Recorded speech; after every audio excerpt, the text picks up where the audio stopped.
Hi, this is Patricia Finney, also known as P.F. Chisholm, with a historical novelist guide to ... sugar. The most important thing to remember about sugar is that sugar was still quite rare. It wasn't as rare as it had been in Roman times and before then, when essentially you had honey or fruits, and there wasn't a lot of other things that were sweet. With the cultivation of sugar cane and slavery in the West Indies, we started getting quite large amounts of sugar in the 17th century, but in the 16th century, not so much. It tended to be imported from the Netherlands, probably from Morocco, and it was something you had if you were rich. And so a lot of the recipe books or receipts, book of receipts, as they were often called, like Eleanor Fettiplace's Book of Receipts, they're all about how to candy things. They're all about how to take quince, for instance, and make wonderful quince cheese, quince paste out of it. What they have it in Spain and Portugal. It was considered a talent of a well-to-do wife, a man, a merchant's wife or a nobleman's wife, a gentleman's wife would know how to make sweets and candies. And she would make them from fruits. She would also have a distilling room, and usually this was the same place, so her still room was also where she dried, for instance, fruit leathers, where she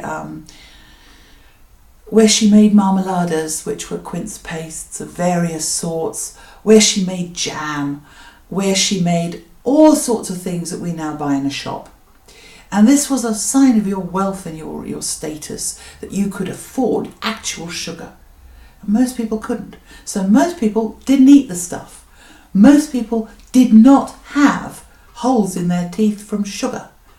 Most of the people diabetes was so rare, it got written up specially, and it was always diabetes 1. So sugar was really unusual and special.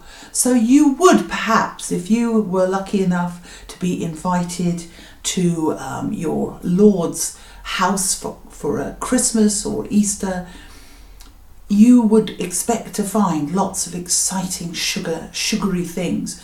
Not with the main meal. The main meal would be held in the hall. But then there would follow what was called the banquet. And the banquet course was not a banquet, not a feast. It was a course which consisted mostly of fruit things, of sugary things. Things like custards, things like jam tarts, things like special sweeties, the special kissing comforts and wet suckets and dry suckets, all the different varieties of Tudor and Elizabethan sweeties. And you would get all these at the banquet. And one of the fashions was to make special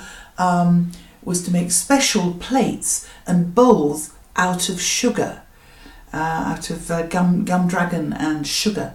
And you would make these little plates, and then you would have your sweets on your plate, and then you would eat the plate for more sugar, more of a sugar hit. So everybody's probably completely high as kites at a banquet. It was like a drug, and it really was treated almost like a drug. Many things were candied, but again, you kept that for a special occasion.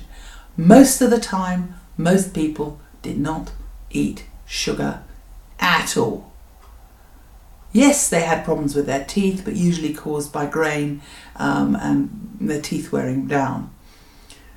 It was much less common, except if you went to court. And if you went to court, then of course there was a lot of sugar, because of course the Queen was rich, and she showed this by having sugar and wet suckets, dry suckets, all the rest of them available. So there are complaints about courtiers having terrible problems with their teeth. And the Queen herself was, in her later years, was renowned for having black teeth and a lot of trouble with her teeth, and being in terrible pain from her teeth as well. So that's sugar for you. It wasn't a foodstuff. It was a spice. So I hope you enjoyed this. If you did, please scroll down, leave a comment. It would be very nice if you haven't already done so, if you went to my website and signed up for my email list, where you get these things much earlier. You get them first. You get them second after my Patreon supporters. And so this is Patricia Finney saying farewell.